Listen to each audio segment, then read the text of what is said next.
हमारे प्यारे भाई बहनों, आशा करते हैं आप सब ठीक होंगे। मन लगा के अपने एग्ज़ाम की तैयारी कर रहे होंगे। तो ये हिंदी के प्रीवियस ईयर के क्वेश्चन हैं। तो चलिए हम स्टार्ट करते हैं। आज 328 से स्टार्टिंग करनी है। तो क्वेश्चन को स्टार्टिंग करने से पहले आपसे एक छोटा सा निवेदन है। अगर ये मेरी वीडियो आप सब तक पहुंच रही है तो प्लीज़ इसे बिना स्किप किए हुए पूरा देखने की कोशिश करिए। तो चलिए हम स्टार्ट करते हैं क्वेश्चन से। एक थाल मोती से भरा, सबके सिर पर आधा औंधा धरा, चारों ओर वह थाली फिरे, मोती उससे एक न गिरे। ये पंक्तियाँ किसकी हैं?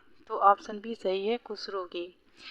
तो इसकी व्याख्या करते हैं। एक थाल मोती से भरा, सबके सिर पे औंधा धरा, चारों ओर वह थाली फिरे, मोती उससे एक न गिरे। उपयुक्त पंक्ति खुसरो की है। खुसरो का वास्तविक नाम अबुल हसन था। ये निजामुद्दीन औलिया के शिष्य थे। इनके द्वारा रचित ग्रंथ है फर्स्ट खालिक बारी, दूसरी पहेलियाँ, तीसरी मुकरियाँ, फोर्थ है दो सुखने, फिफ्थ है गजल आदि। अन्य कवियों की पंक्तियाँ इस प्रकार है। सरस बसंत समय भला पावली, दक्षिण पवन व धीरे, विद्यापति है। तुम जिन जानो गीत है या निज ब्रह्मा विचार, कबीर। जो मुख देखा तेई हंसा, सुना तो आए आंसू, जायसी जी हैं। तो चलते हैं नेक्स्ट क्वेश्चन पे। निम्नलिखित में से कौन सा विशेषता लोक साहित्य में नहीं होती है? तो ऑप्शन ए सही है, इसमें शास्त्रीयता होती है।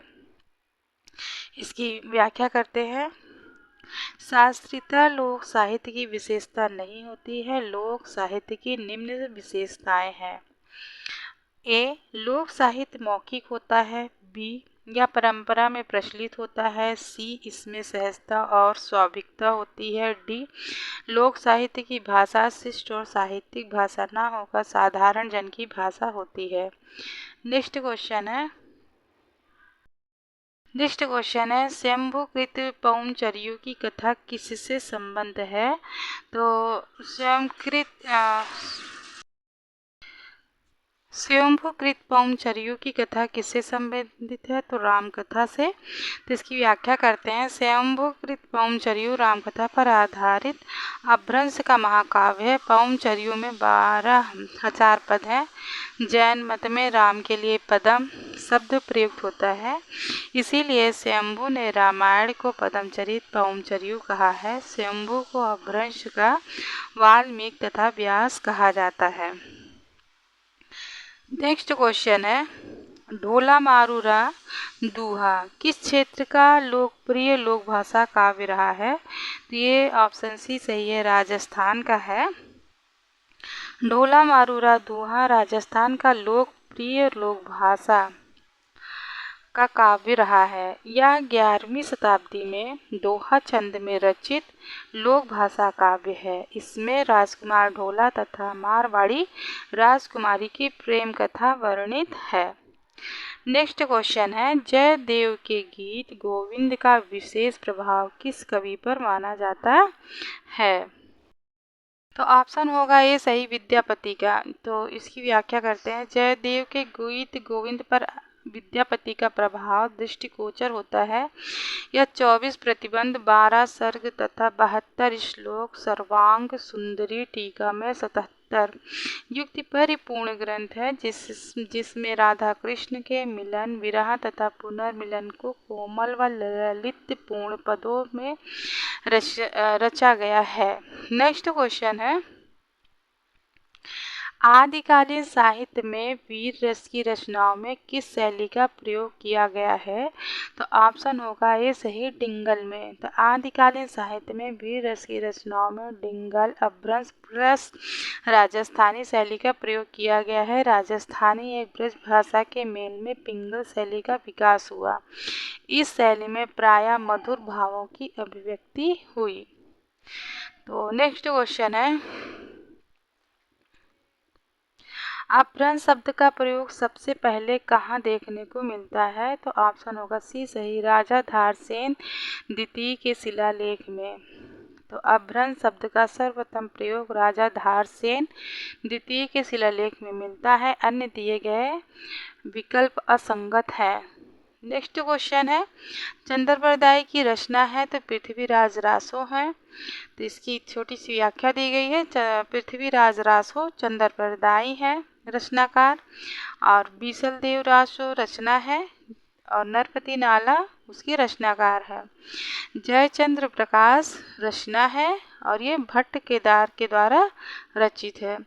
रणमल छंद रचना है, और श्रीधर के द्वारा रचित है। तो नेक्स्ट क्वेश्चन है, सिद्ध साहित्य के अंतर्गत 84 सिद्धों की साहित्यिक रचनाएं आती हैं जो है तत्कालीन लोक भाषा हिंदी में लिखी गई है। तो इसकी व्याख्या करते हैं।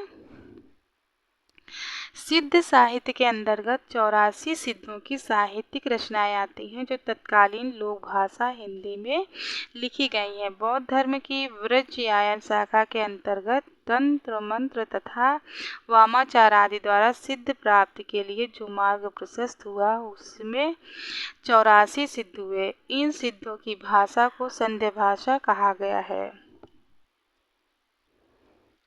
नेक्स्ट क्वेश्चन है, घोर अंधारे चंदमणि जिमि उज्जेव करें, परम महासु एकहूँ करें, दुरई अशेष हरें। उपयुक्त दोहे में महासु का संबंध किससे है?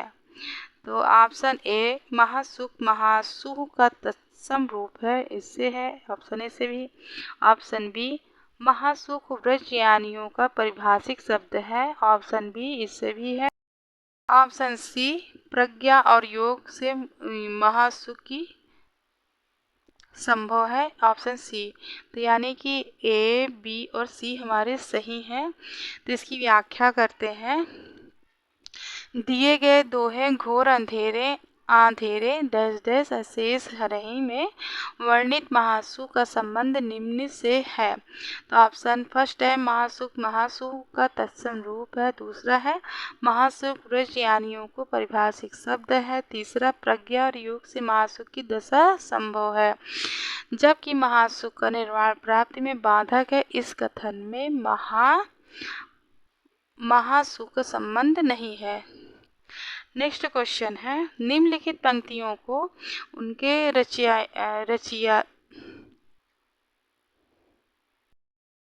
रचनाओं से सम्मिलित कीजिए। तो सूची फर्स्ट है, सूची सेकंड है। तो ये है, सीधे इसको डायरेक्ट हम देख लेते हैं। देखिए इसे, दिए गए पंक्तियों व रचनाकारों का सुमेल इस प्रकार है। पंक्ति यहाँ पंक्तिकार है। नगर बाहिरे डोंबी तोहरी कुड़िया छाए कढ़पा है, और का तरुवर पंच बिड़ाल लुईपा है, कड़ुआ बोल न बोलिस नारी नरपति नाला है, मोरा जोबना नवेलरा भयो है गुलाल खुशरो है। तो नेक्स्ट क्वेश्चन है, पृथ्वीराज रासो किस काल और रचनाकार की रचना है? जिसमें पूछा है पृथ्वीराज रासो के केवल बारे में किस काल की रचना है। तो ये है आदिकाल चंद्रप्रदाय की। तो इसकी व्याख्या करते हैं। दिए गए काल एवं रचनाकार में पृथ्वीराज रासो आदिकाल की रचना है।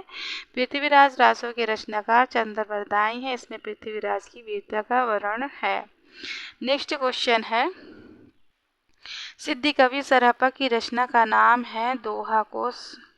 दोहा कोश सिद्धि कवि सरहप्पा की रचना है। सरहप्पा को हिंदी का प्रथम कवि माना जाता है, जबकि पौमचरियों के रचनाकार शंभु हैं, जिसका कथानक रामायण है। प्राकृतिक बैंगलम के रचनाकार लक्ष्मीधर है।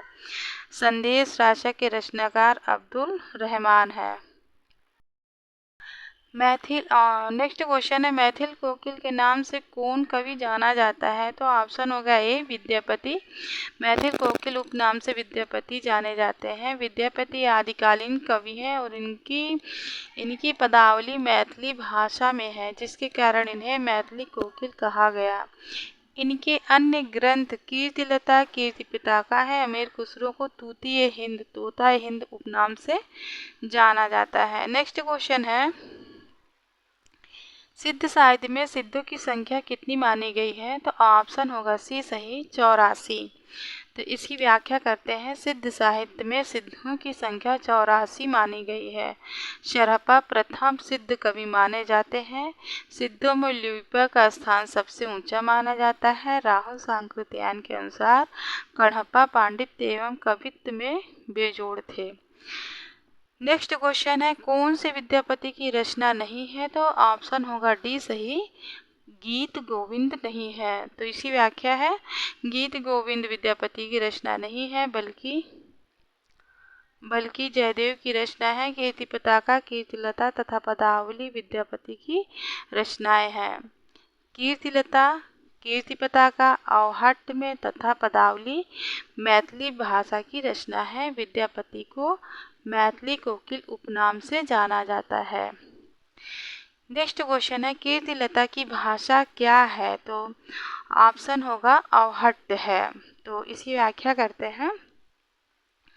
कीर्तिलता की भाषा अवहट्ट है। कीर्तिलता के रचयिता विद्यापति हैं। कीर्तिलता राजा कीर्ति सिंह से संबंधित प्रशस्तिप्रक ग्रंथ है, जिससे अवहट्ट का सर्वाधिक उपयोग हुआ है। कीर्ति पताका इनकी अप्रकाशित कृति है।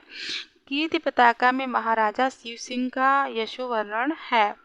नेक्स्ट क्वेश्चन है, आदिकाल और भक्तिकाल के बीच एक स्वर्णिम कड़ी किसे कहा गया है? तो विद्यापति को कहा गया है। तो नेक्स्ट क्वेश्चन है, इसकी व्याख्या करते हैं। आदिकाल और भक्तिकाल के बीच एक स्वर्णिम कड़ी विद्यापति को कहा गया है। कीर्तिलता, कीर्ति पताका एवं पदावली इनकी प्रसिद्ध रचनाएं हैं। विद्यापति को मैथिली में रचना करने के कारण मैथिली कोकिल भी कहा जाता है। तो आज का वीडियो हम यहीं पे समाप्त करते हैं। और मिलते हैं आपसे नेक्स्ट वीडियो में।